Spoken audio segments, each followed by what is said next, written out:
ډېر محترم مسلمانانو د 9 لیلة القدر شپه دا هم ډېره خاص شپه ده 9مه.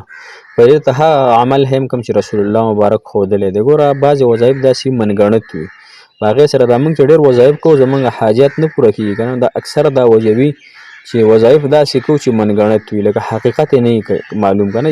یعنې د الله تعالی ذکر به وي، دغه رنګې حدیث مبارکو کې به هم وي، دغه رنګې فضایل به د هغې وظیفې هم وي، لیکن هغه د حاجت دپاره نه وي، هغه به د ثواب دپاره بېشکه وي، لیکن د حاجت دپاره به نه وي. نن د رسول الله مبارک د خولې هغه الفاظ، د خولې هغه وظیفه محترمو انشاءالله چې دا وظیفه وکئ، ورسره یې 2 رکعته نفل وکئ.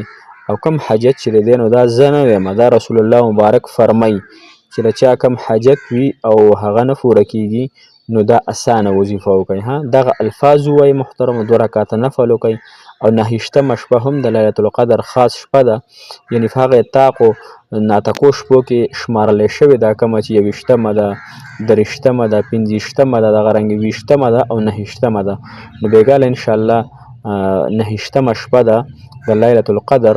نو که په دغې ورځ باندې هم دا وظیفه وکړه، سبا ورځ باندې هم وکړه، او که بېګاله شپه کې هم وکړله، او که د اختره په شپه باندې هم وکړله، هر کله هم وکړه انشاءالله نو الله تعالی به ورسره ستاسو حاجات پوره کړي، الله تعالی به ورسره ستاسو مشکلات اسان کړي. السلام علیکم ورحمة الله وبرکاته.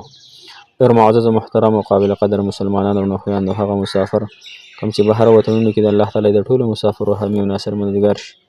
الله تعالی مو د زړه مرادونه جایز حاجات پوره کړه. محترمو نن هغه دعا راته ښیمه، هغه وظیفه راته ښیمه چې رسول الله مبارک هغه د حدیث مبارکو کې ذکر ده. حدیث مبارک کې راغلی دي چې کوم انسان پریشان حاله وي، په مشکل کې وي، غم کې وي، تکلیف کې وي، حاجت یې نه پوره کېږي، مشکل یې نه اسانېږي، یا هر رنګه داسې مسایل په ده باندې وي، هغه د خلاصېدو د له چل نه ورځي. څنګه د دې حاجت د دې مشکل نه زه وځم او زندګي مې په اسانه شي او په راحت باندې شي. رسول الله مبارک هغه کلمه ښودلې ده، لا اله الا الله الحلیم الکریم. دا اسانه وظیفه ده، دې کې ګوره هېڅ ګران نشته. دا به ستاسو انشاءالله زندګي بهترینه زندګي به الله تعالی ستاسو وګرځي، ستاسو به حاجت انشاءالله پوره شي.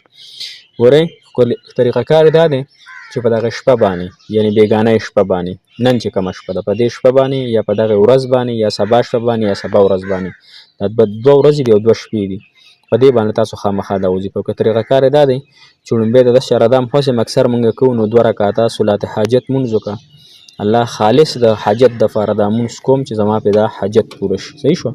2 رکعته صلات حاجت مونځ وکړو، هر رکعت صورت پکې وی کو، قل هو پکې وی کو، هر یو پکې وی تعالی کوم ښه درځي هغه پکې وکړه. خو دا مونځ ډېر په اطمینان او سکون سره وکړه. دا مونځ په زړه کې او په دماغ کې صرف سوچ د الله تعالی راوله او سوچ صرف د خپل حاجت راوله چې دې دپاره انشاءالله کوم.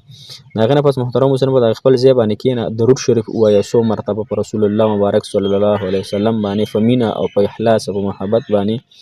او بیا دا وظیفه تاسو ته په دې سکرین باندې ښکاري، لا اله الا الله الحلیم الکریم، لا اله الا الله رب العرش العظیم، لا اله الا الله الحلیم الکریم، لا اله الا الله رب العرش العظیم.